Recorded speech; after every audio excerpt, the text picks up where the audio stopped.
Hi everyone, it's Thomas here again.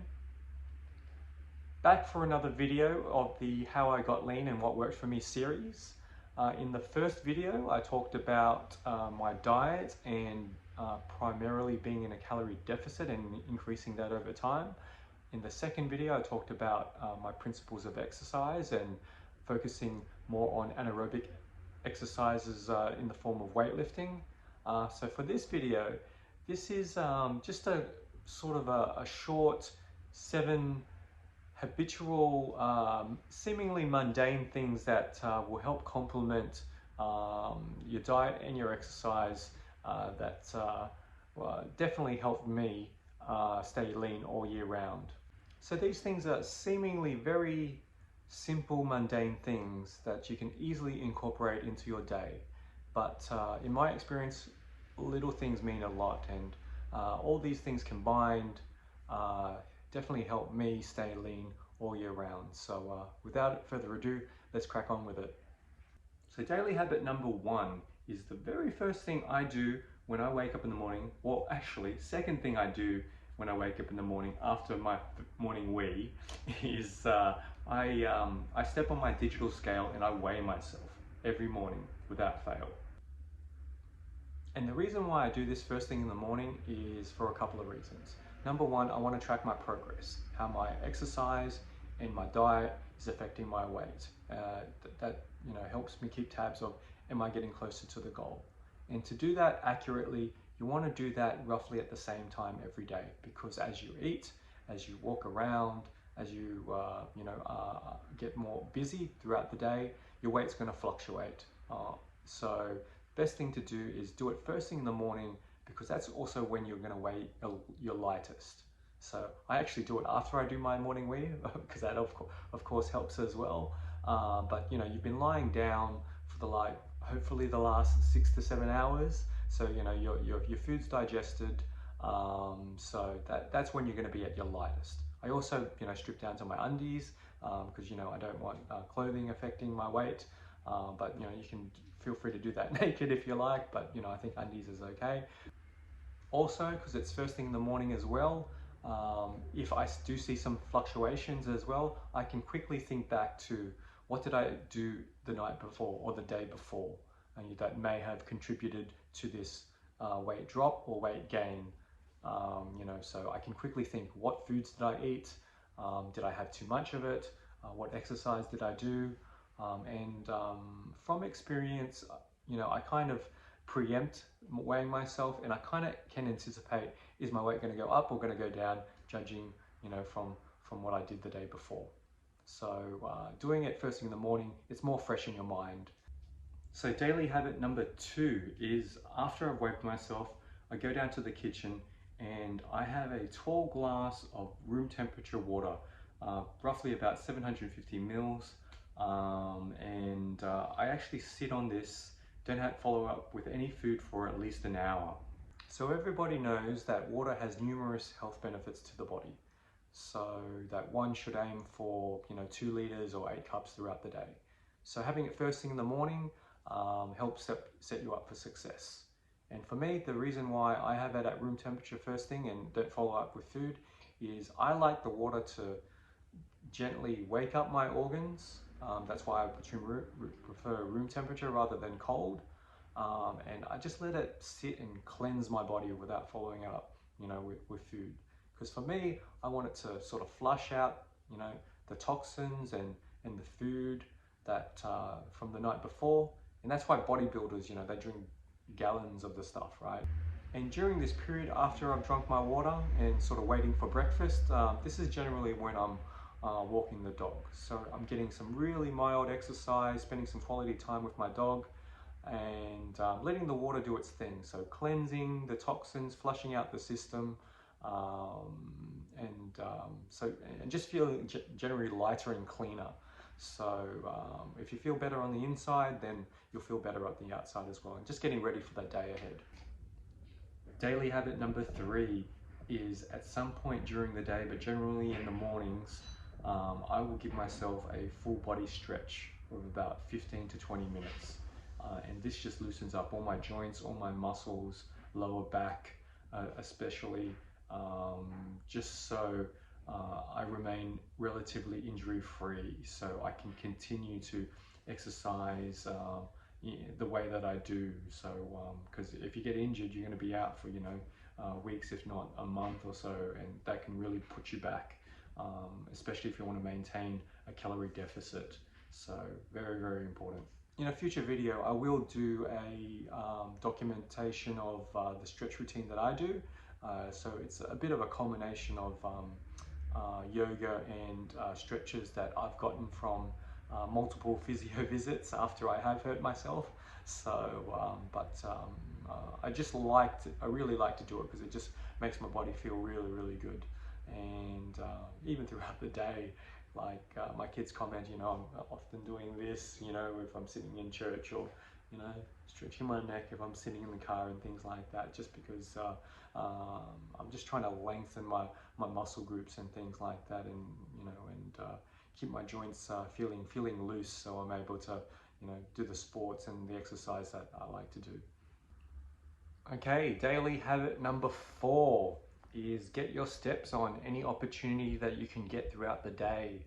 MyFitnessPal, if you already has an inbuilt sort of step tracker, if you don't have a Fitbit already, but try to aim for sort of 7,000 to 10,000 steps a day, because approximately that could burn 250 to 350 calories on the higher end, which is significant, right? So it helps you, keeps you in that calorie deficit. Yeah, any opportunities you can get throughout the day, like if you need to duck out to the shops, leave the car at home if it's not too far, go for a walk instead, or take the dog out for that second walk, or if you don't have a dog, get a dog. Yeah, just being active and walking is low impact as well. So yeah, just it definitely helps. Daily habit number 5 is I'm always food prepared.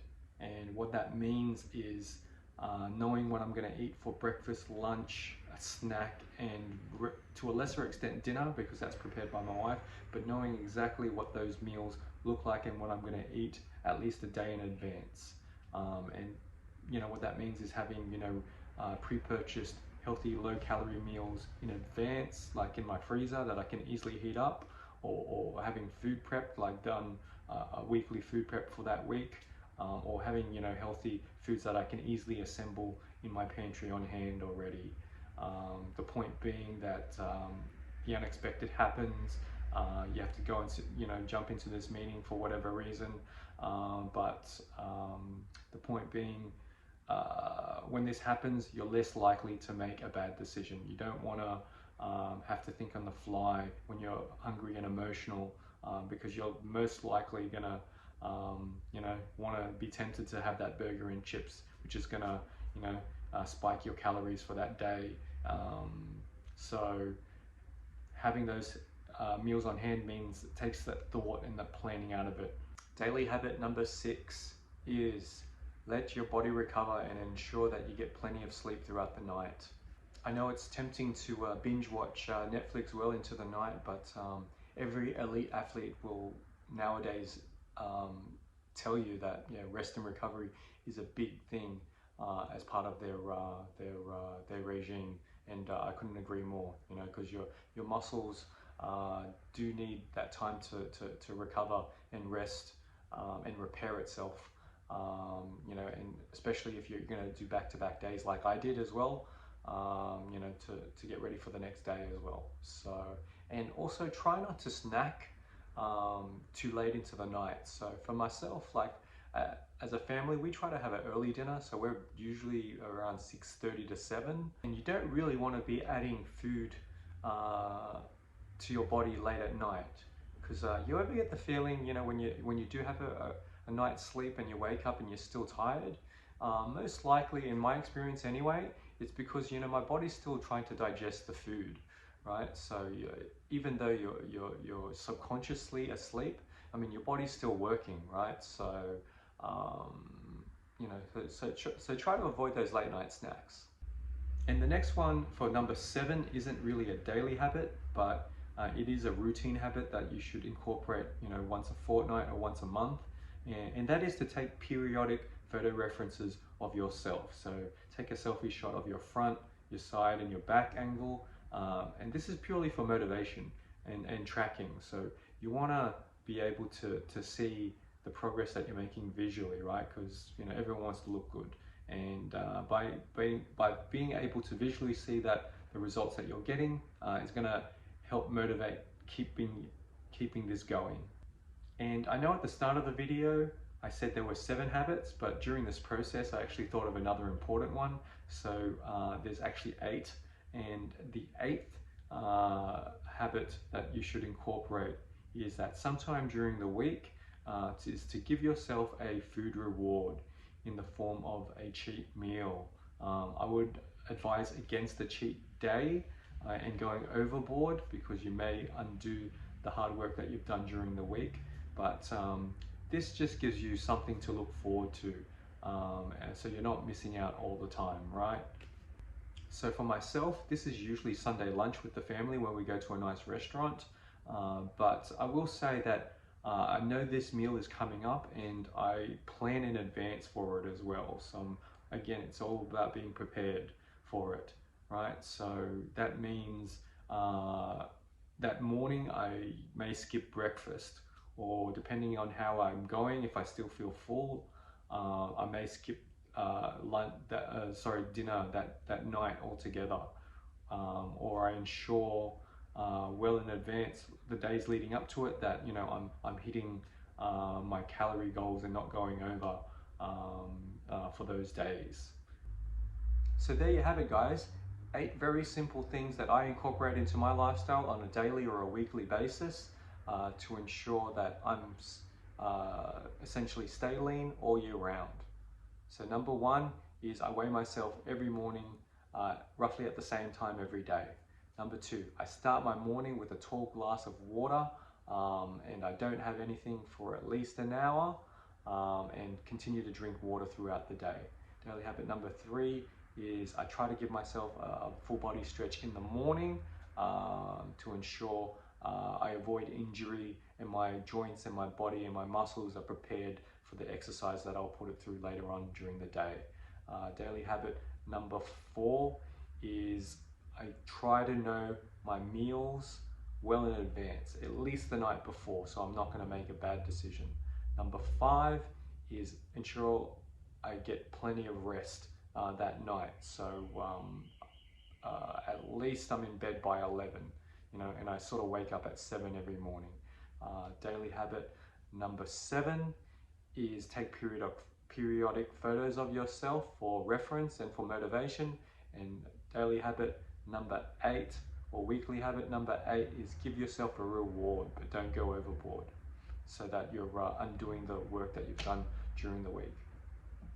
So before you guys head off, I just wanted to close this video just by sharing a short real life story, whereas a friend of mine hit me up for advice on their weight loss, in which they've already lost a little bit of weight already, and probably halfway towards the goal being to be below a certain amount, but have seemingly hit a plateau, a wall that they can't seem to break through anymore, stating that every time they sort of step on the scales now, it's, there is some variance, but it's more or less the same, and asked me for my feedback on what they could do. So I think by sharing this story, it helps stress a few of the points that I've been making in the last few videos there. In keeping in mind that I'm not a health professional, I'm not a dietitian, I'm not a physical trainer, I'm just an ordinary guy that did a bit of research and applied it as it made sense to me and seemingly worked. So my take is that your body will naturally plateau after a certain period of time of putting in a new routine, whether it's eating less and or exercising more or whatever, right? Because your body is constantly adapting. It's a survival mechanism, and it happened to me as well. So I started at about 79.5 kilos, and I lost about got down to about 70 kilos, just by consciously not eating, excluding all the highly processed sugars, like the sweets, the desserts, the soft drinks, and things like that, which was regular part of my routine. And I was limiting my fast food as well to maybe once a week. So so that was effective to some point. And so when you do hit that plateau, it's time to get really serious about tracking and refinement and being precise with your numbers in the forms of tracking. And just on the final point of 1 meal a day eating that this person was doing, it's not so much about the meals. At the end of the day, it's about the calories, right? Sticking to or below a calorie number as your plan to lose that weight. So losing weight is one thing, but being able to maintain that weight all year round is completely another, right? So it does take a lifestyle change to be able to dedicate yourself to being able to stay this lean all year round. Your relationship with food has to change. So in the next video, it's going to be what I call food management. Things that I do that enables me to essentially feel satisfied, not feel like I'm missing out, but also live a healthy lifestyle through the foods that I eat. So I've got a lot to say on this one, and I hope to see you in the next one. Bye bye.